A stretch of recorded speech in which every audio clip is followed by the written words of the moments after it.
Hello class, welcome back बच्चों। बेटा start कर रहे हैं लिमिटेशन ऑफ प्रेफरेंस से। कल मैंने आपको पढ़ने का टाइम दे दिया था, अब आपने जितना पढ़ा वो उतना आपको पता। बेटा मैं बाबू समझाना शुरू कर रहा हूँ डायरेक्टली। बेटा 5 लिमिटेशन प्रेफरेंस में गिवन है, इक्का दुक्का बात नहीं है, बाकी सारी बात पुराने मुझसे है। करते हैं बात बेटा।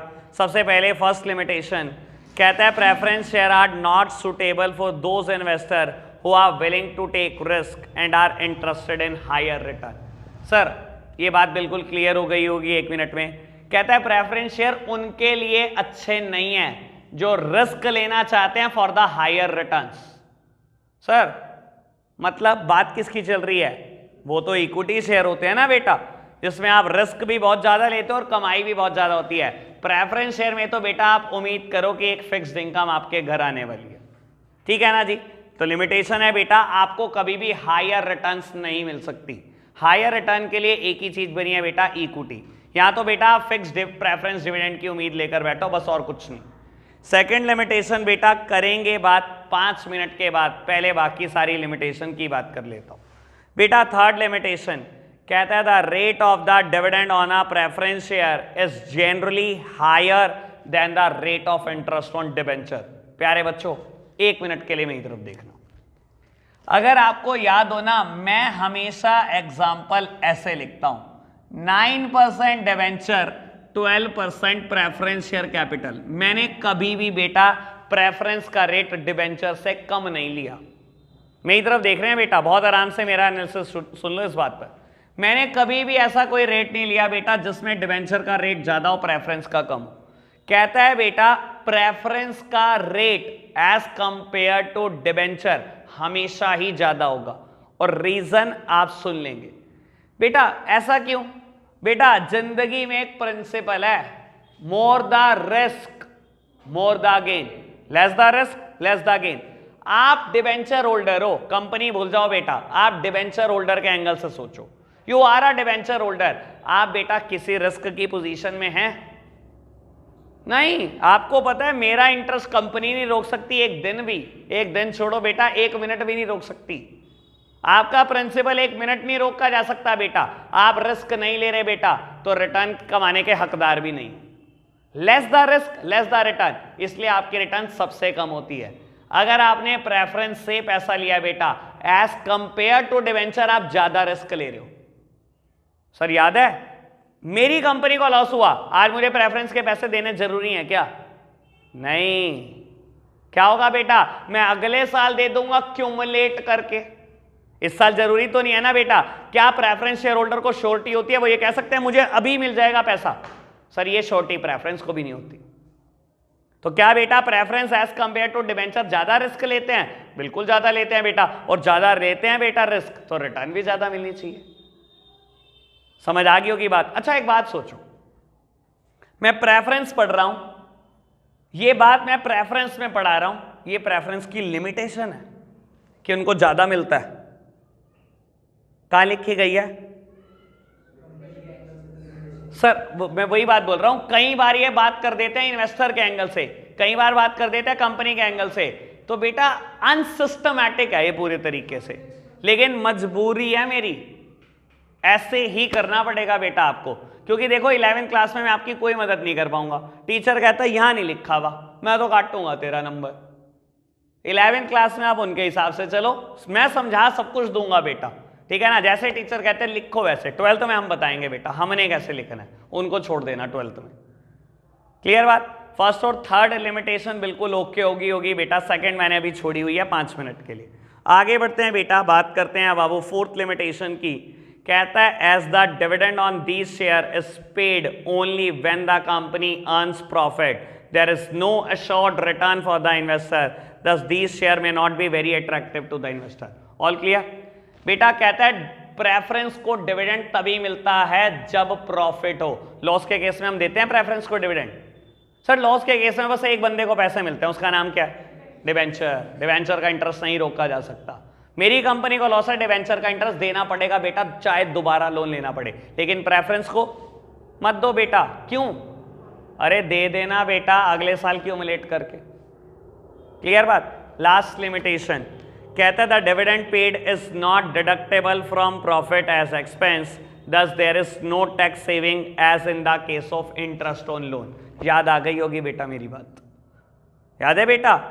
याद करा दो, डिवेंचर की शायद लास्ट मेरिट लिखी गई है बेटा, डिवेंचर का interest is a tax deductible expense, that means debenture का इंटरेस्ट टैक्स सेव करा कर देता है, जबकि बेटा प्रेफरेंस का डिविडेंड टैक्स सेविंग नहीं कराता। याद है ना बेटा? डिवेंचर कैसे 3 फायदे जो इक्विटी में कभी भी नहीं हो सकते, कौन कौन से? फ्लोटेशन कॉस्ट कम, टैक्स सेव करा कर देता है, कंट्रोल डाइल्यूट नहीं करता। सर टैक्स सेव तो प्रेफरेंस नहीं करा कर देता ना, मैंने तो डिवेंचर को कंपेयर ही प्रेफरेंस के साथ किया था अपने एग्जांपल में, और आपने देखा था कहीं भी प्रेफरेंस ने टैक्स सेविंग नहीं करी। 30,000 रुपए का टैक्स बचा के दिया था डिवेंचर के इंटरेस्ट ने मुझे। तो क्लियर होगी बेटा ये लिमिटेशन भी आपको। सर मैंने 4 लिमिटेशन क्लियर कर दी और मेरे को पक्का पता था ये 4 आपसे भी हो जानी चाहिए।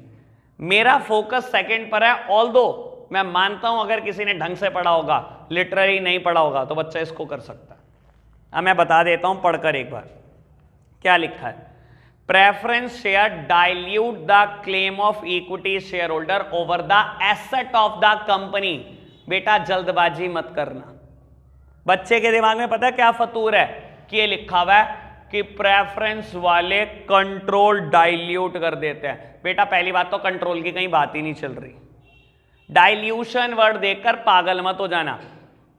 सिर्फ एक ही वर्ड नहीं होता कंट्रोल डाइल्यूट करना, कंट्रोल डाइल्यूट करना, ये बात कुछ और चल रही है और मैं समझाऊंगा जरूर बेटा क्या बात चल रही है।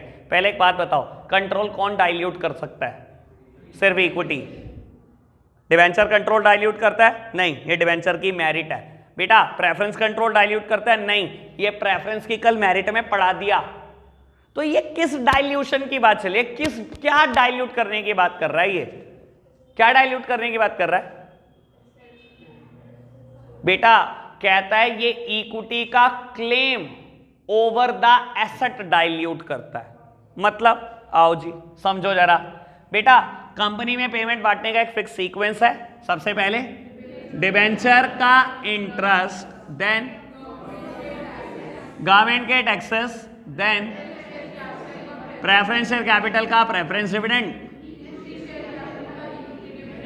ठीक है ना बाबू? हमेशा ध्यान रखना यही सीक्वेंस रिटर्न्स बांटने का है और यही सीक्वेंस प्रिंसिपल अमाउंट बांटने का भी है। ठीक है जी बाबू? मान लो आज मेरी कंपनी बंद कर दी जाती है और बेटा अब कंपनी ने पैसे देने हैं, प्रिंसिपल अमाउंट। ठीक है जी बाबू? मैंने आपको प्रोसीजर बताया था कि कंपनी अगर लिक्विडेशन में चली जाती है तो कैसे बंटवाती है कोर्ट। कोर्ट एक पर्सन को लिक्विडेटर अपॉइंट करती है। कई बार क्या होती है, कोर्ट खुद ही लिक्विडेटर अपॉइंट हो जाती है। कई बार बेटा कोर्ट बाहर से किसी पर्सन को लिक्विडेटर अपॉइंट कर देती है और कंपनी को कह देती है कि इसके पैसे आप ही दोगे, लिक्विडेटर की जितनी भी फी होगी। और नॉर्मल केस में बेटा ये सीएस हो जाते हैं। सीएस क्या करते हैं बेटा? जो लिक्विडेटर अपॉइंट होते हैं बेटा सारी की सारी कंपनी के एसेट बिकवाएंगे और बेटा उसके बाद इन सबके क्लेम्स देंगे और बाबू बाद में रिपोर्ट सबमिट कर देंगे बेटा कोर्ट। समझ आई बात? अब मान लो बेटा आपने सारी कंपनी के एसेट बिकवाई और एसेट बिकी, लेट सपोज बेटा बात कर लो 45 लाख। सबसे पहले बेटा डिवेंचर की रीपेमेंट करनी है। मान लो बेटा डिवेंचर की रीपेमेंट है 10 लाख रुपए, दे दिए जी। पैसे कितने बचे?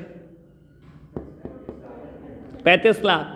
देन बेटा आपने देने हैं गवर्नमेंट ड्यूज बेटा, और गवर्नमेंट का बकाया पैसा है आपका इनकम टैक्स का, जीएसटी का, बिजली का बिल, हाउस टैक्स मिलाकर बेटा 17.5 लाख रुपए। आपने 17.5 लाख रुपए गवर्नमेंट ड्यूज दे दिए, पैसे बचे बेटा 17.5 लाख रुपए।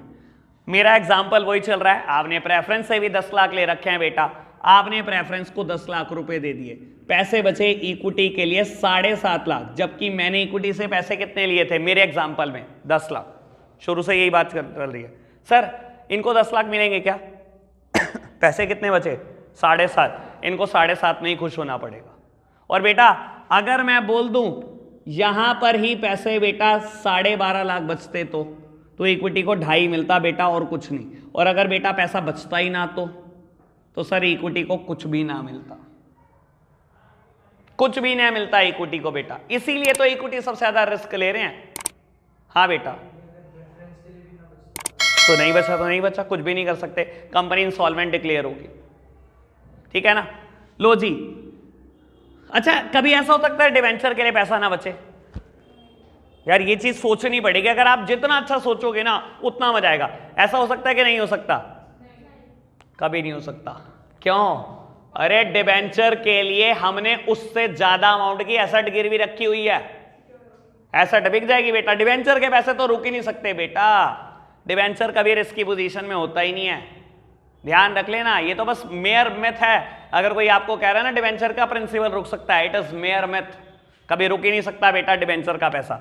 अब बेटा मेरा एग्जांपल कंटिन्यू है, 7.5 लाख रुपए इक्विटी के लिए बच गए हैं। मैं आपसे एक बात पूछता हूं, दोबारा से स्टेटमेंट पढ़ रहा हूं, ये लिमिटेशन वाली कहता है बेटा preference capital dilutes the claim of equity share holder over the asset of the company. Preference share capital क्या करती है? इक्विटी का क्लेम कम कर देती है, इक्विटी का क्लेम डाइल्यूट कर देती है over the asset of the company. कहता है अगर ये ना होता तो इक्विटी को बहुत कुछ मिलता। इसकी वजह से, क्योंकि ये एसेट में हिस्सा ले जाता है, इक्विटी से पहले ले जाता है, इक्विटी का क्लेम एसेट्स में कम बचता है। सर ये कंट्रोल डाइल्यूशन की दूर दूर तक बात नहीं है, ये किस चीज की बात चल रही है बेटा?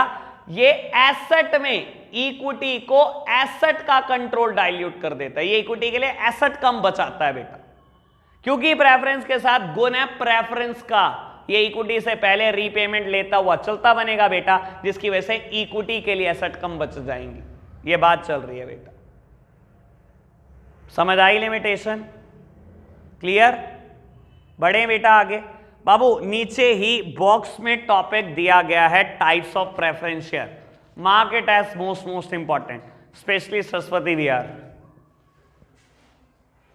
मोस्ट इंपॉर्टेंट की पावर एन, पेपर में तैयार रहो आने के लिए इसके, या तो ये या टाइप्स ऑफ डिबेंचर, दोनों आज पूरे कर रहा हूं बेटा।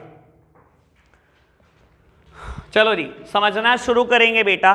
3 तरीके के प्रेफरेंस शेयर मुझे दिए गए हैं, आप सब सामने देख रहे हैं मेरी तरफ, बहुत आराम से सुनेंगे मेरी बात बेटा। कहता है प्रेफरेंस शेयर जनरली 3 तरीके के हो सकते हैं बेटा। बाबू एक पार्ट इसने बताया cumulative and non cumulative preference share, cumulative and non cumulative preference share. दूसरा इसने बताया बेटा पार्टिसिपेटिव और non participative, participative and non participative preference share, and third one is convertible and non convertible. बेटा इन तीनों के मतलब यहां पर आराम से समझोगे तो टाइप्स ऑफ डिबेंचर में मुझे मेहनत कम करनी पड़ेगी। सुनना बेटा, पहली बात क्यूमुलेटिव एंड नॉन क्यूमुलेटिव, आपको शायद याद होगा बेटा पहले दिन से क्यूमुलेटिव प्रेफरेंस शेयर की मैं बात बोलता आ रहा हूं। बाबू नाम में क्या है? क्यूमुलेटिव। क्यूमुलेटिव मतलब इकट्ठा करना। बेटा मेरी कंपनी को पहले साल लॉस हुआ, मैं प्रेफरेंस का प्रेफरेंस डिविडेंड नहीं दे पाया, अगर मैंने क्यूमुलेटिव प्रेफरेंस शेयर इशू किए हुए हैं, इसके साथ गुण है बेटा ये डिविडेंड क्यूमुलेट करता है। अगर मैं पहले साल नहीं दे पाया तो अगले साल क्या हो जाएगा बेटा? डबल, पहले साल का भी इस साल का भी, और अगर इस साल भी लॉस हुआ तो तीसरे साल ट्रिपल, पहले साल दूसरे साल तीसरे साल। अगर क्यूमुलेटिव है तो समझदार को इशारा काफी, अगर नॉन क्यूमुलेटिव है तो सर इसके अंदर कोई गुण नहीं है, यानी कि बेटा फिर तो ये इक्विटी शेयर के बराबर है। पहले साल कंपनी को लॉस हुआ, आप डिविडेंड नहीं दे पाए, it will totally be a loss, cumulate नहीं होगा। क्लियर बात? लेकिन मैं आपको बात बता देता हूं, जनरल केस में जो प्रेफरेंस इशू होता है उसमें 3 गुण होते हैं, cumulative, non participative, non convertible. Generally जो प्रेफरेंस शेयर इशू होता है वो ये होता है बेटा, उसके अंदर क्यूमुलेटिव का गुण होता है, उसके अंदर नॉन पार्टिसिपेटिव का गुण होता है, उसके अंदर नॉन कन्वर्टेबल का गुण होता है। ये सब स्पेशल केस है, लेकिन पता होने चाहिए यार, हमारी बुक में लिखे गए हैं और टीचर को कुछ मतलब नहीं, बॉक्स में लिखा हुआ है that means out of syllabus है, लेकिन टीचर को बेटा देना है, चाहे खुद को कुछ ना बताओ। क्लियर है इतनी बात? बढ़ाएं बात को आगे बेटा। बात करते हैं पार्टिसिपेटिव एंड नॉन पार्टिसिपेटिव। मैंने आपको बताया नॉर्मल केस में जो प्रेफरेंस इशू होता है वो नॉन पार्टिसिपेटिव होता है, participative is the special case. और आपको सुन के बड़ी हैरानी होगी, अच्छा ऐसे भी प्रेफरेंस शेयर होते हैं बेटा?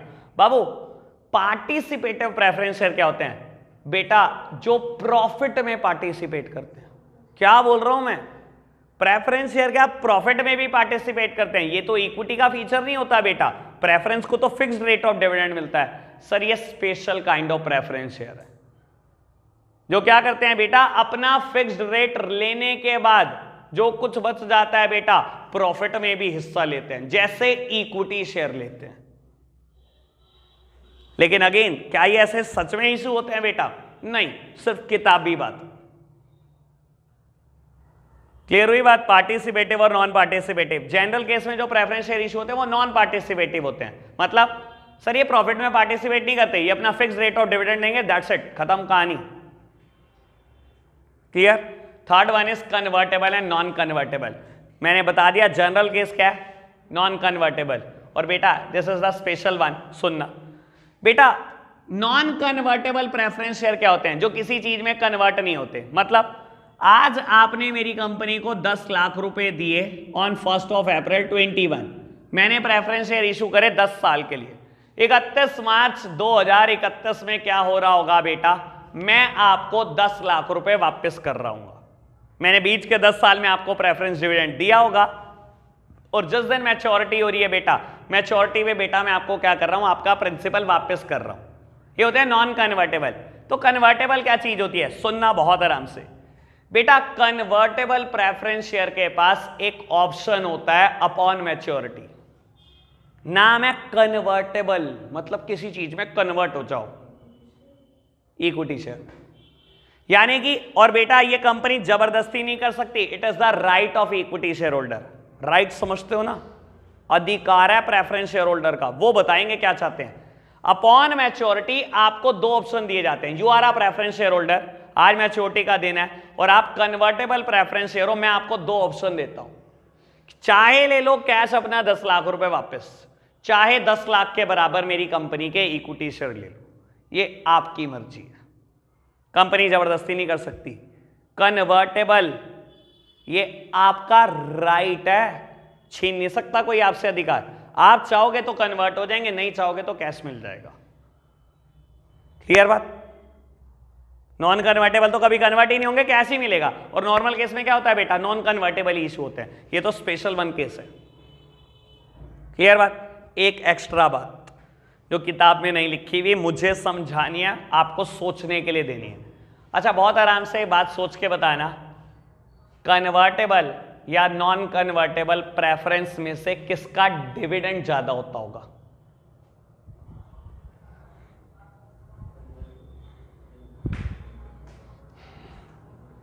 ये तुम किताबें पढ़ के खुश हो जाते हो, मुझे इतना दुख होता है इस चीज का। क्या किताबें पढ़ के खुश होते रहते हो? ये चलता है कि नहीं चलता? डिविडेंड किसको ज्यादा मिलता होगा, कन्वर्टेबल और नॉन कन्वर्टेबल? कौन कन्वर्टेबल के साथ है? यार ये बीच वाले बच्चे ना, फिर मैं कुछ गलत बोल लूंगा, फटाफट बता देना। कन्वर्टेबल और नॉन कन्वर्टेबल कहीं तो होना पड़ेगा बेटा। नॉन कन्वर्टेबल जरूरत है फिर आपकी देश को बहुत बेटा। Obvious non convertible. यार एक बात सोचो आप, एक तो इंसान को मैं 2 ऑप्शन दूं कि चाहे ले ले पैसे, चाहे ले ले इक्विटी शेयर, और डिविडेंड भी ज्यादा दो, सारी एडवांटेज उसे ही दे दो। क्योंकि नॉन कन्वर्टेबल को कोई एडवांटेज नहीं है, कैश मिलेगा हमेशा, इसका डिविडेंड ज्यादा होता है, कभी भी नहीं होता इसका ज्यादा। All clear? रीड करके बताओ एनसीईआरटी से जल्दी से बेटा। पेज नंबर 201 पर हैं हम, मतलब बिल्कुल नेक्स्ट पेज पर। और बेटा मेरे को टॉपिक दिखाई दे रहा है टाइप्स ऑफ डिबेंचर्स। ठीक है जी बाबू, इजी वन। जब आपने टाइप्स ऑफ प्रेफरेंस कर लिए ना, अब डिबेंचर समझना बेटा 1 मिनट का किस्सा है, फिर हम छुट्टी कर देंगे बेटा, ज्यादा आपको टेंशन नहीं देंगे। लो प्यारे बच्चों, बात करते हैं टाइप्स ऑफ डिबेंचर की। इतना ही अच्छा हूं मैं बेटा। लो बाबू, बात करते हैं टाइप्स ऑफ डिबेंचर की। सबसे पहले टाइप क्या है आप बता दो फटाफट से। Secured and unsecured. Sir normal case क्या है? हमेशा सिक्योर्ड। मतलब कंपनी जब भी डिबेंचर इशू करेगी हमेशा एसेट गिरवी रखेगी, सिक्योरिटी दी जाती है डिबेंचर होल्डर को। तो नॉर्मल केस में जो डिवेंचर इशू होते हैं वो हमेशा ही सिक्योर्ड होते हैं बेटा, अनसिक्योर्ड इज मिथ। बस किताबों पे पढ़ते रहो, खुश होते रहो, अनसिक्योर्ड डिवेंचर नाम की कोई चीज नहीं होती दुनिया में, हैं जी? 0.0001% भी नहीं होते, सिर्फ एक किताब पे पढ़ने के लिए बहुत अच्छा है। ठीक है जी, आपको बता देता हूं आपकी नॉलेज के लिए, 12th क्लास में आपको प्रैक्टिकल चैप्टर है इशू ऑफ डिवेंचर, वहां आपको जब अकाउंटिंग करोगे तो क्लियर कट पता लगेगा बेटा कि 0.0001% भी अनसिक्योर्ड नहीं होते, हमेशा ही सिक्योर्ड होते हैं बेटा। लिखने के लिए, सुनने के लिए बहुत अच्छा है बेटा, प्रैक्टिकल नहीं है। क्लियर बात? Second one is registered and bearer. बेटा शायद बियरर वर्ड बहुत बार पढ़ा है, चेक में पढ़ा है, वहीं से लिंक कर दूं, खत्म करूं।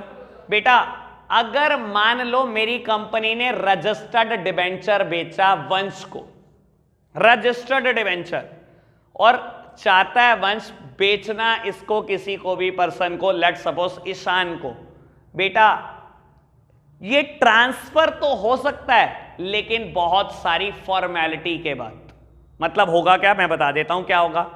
वंश ने ईशान को डिबेंचर बेच दिया 5 लाख रुपए का, ठीक है जी, लेकिन ये डिबेंचर पे नाम लिखा गया वंश का और ये रजिस्टर्ड डिबेंचर है। क्या करना पड़ेगा वंश को? वंश को पहले कंपनी को अपना डिबेंचर सरेंडर करना पड़ेगा, रिक्वेस्ट करनी पड़ेगी कि डिबेंचर कैंसिल करके इस पे ईशान का नाम प्रिंट करके दे दो। और मैं कंपनी क्या करेगी बेटा, मैंने इसका डिबेंचर कैंसिल करा, सारी फॉर्मेलिटी पूरी कराई, ईशान का डिबेंचर इशू करा, उसकी जो भी केवाईसी मुझे लेनी थी बेटा, केवाईसी समझते हो ना, केवाईसी मतलब नो योर कस्टमर। और कैसे नो कर सकते हैं बेटा, कैसे जान सकता हूं अपने कस्टमर को? आधार कार्ड, पैन कार्ड, जो भी फोटो जो मांगना था मांगा और बेटा ईशान के नाम ट्रांसफर कर दिया। यानी कि रजिस्टर्ड डिबेंचर ट्रांसफर तो होते हैं बेटा लेकिन बहुत सारी फॉर्मेलिटी के बाद। और अगर बियरर डिबेंचर हो तो it is transferred by mere delivery. वंश ने बेचा ईशान को, बस डिलीवरी दे दी डिबेंचर की, पैसे ले लिए, खत्म, कोई फॉर्मेलिटी पूरी नहीं कर रही। सर बियरर समझते हो ना, the one who is the bearer is the owner. नाम किसका लिखा है क्या फर्क पड़ता है? वंश के नाम पे नाम लिखा था वंश का डिबेंचर पे, क्या फर्क पड़ता है? The one who is the bearer is the owner. अगर बेटा ईशान डिलीवरी ले चुका उस डिबेंचर की, ईशान इज द ऑनर। तो बेटा ऐसे डिबेंचर ट्रांसफर होते हैं by mere delivery. All okay? बढ़ाएं बात को आगे। Third one convertible, non convertible पढ़ाना नहीं सर। कन्वर्टेबल में ऑप्शन होता होगा कैश ले लो या इक्विटी शेयर में कन्वर्ट करा लो, ये राइट है डिबेंचर होल्डर का। और बेटा नॉन कन्वर्टेबल में सिर्फ कैश ही वापस मिलता होगा। और इंटरेस्ट रेट किसका ज्यादा होता होगा? नॉन कन्वर्टेबल, बड़ा ऑब्वियस है। Last one, first and second debenture. सुनना जी बेटा, ये बहुत बढ़िया बात है और बड़े काम की बात है। बेटा कंपनी ने 1 अप्रैल 2015 में डिबेंचर इशू करे 5 लाख। सुन लो बेटा, कंपनी ने 1 अप्रैल 2015 में डिबेंचर इशू करे बेटा 5 लाख रुपए के, ठीक है जी। और बेटा ये इशू हुए 20 साल के लिए, यानी कि बेटा बात चलेगी 31 मार्च 2034 तक, ठीक है जी। और 1 अप्रैल 2021 को आप दोबारा से डिबेंचर इशू कर रहे हो, आज से 6 साल बाद, और ये इशू कर रहे हो आप मान लो 15 साल के लिए, ठीक है जी। बाबू जब कंपनी दोबारा डिबेंचर इशू करती है तो जरूर बताएगी ये डिबेंचर फर्स्ट है या सेकंड डिबेंचर है। मतलब क्या फर्क पड़ जाएगा फर्स्ट या सेकंड से? नॉर्मल केस में फर्स्ट ही होते हैं, बता देता हूं, second one is the exception. बेटा सेकंड हो तो हो क्या जाएगा बेटा, सुनना बाबू, सीक्वेंस बदल जाएगा पेमेंट का। कंपनी में पेमेंट बांटने का एक फिक्स सीक्वेंस होता है। सबसे पहले मिलेगा डिबेंचर का इंटरेस्ट, और आपको बता देता हूं फर्स्ट वाले डिबेंचर का। फिर किसका मिलेगा? फिर सेकंड डिबेंचर का, फिर टैक्स, फिर प्रेफरेंस डिविडेंड, फिर इक्विटी डिविडेंड। और मैंने क्या बताया नॉर्मल केस में क्या इशू होते हैं? फर्स्ट डिबेंचर, यानी कि डिबेंचर चाहिए इकट्ठे ब्याज दो भाई, ठीक है ना। बस इतना सा फर्क है। एक बार रीड कर दो, मुझे बताओ बेटा फटाफट से। आज के लिए इतना ही रखते हैं हम बच्चों, बाय बाय।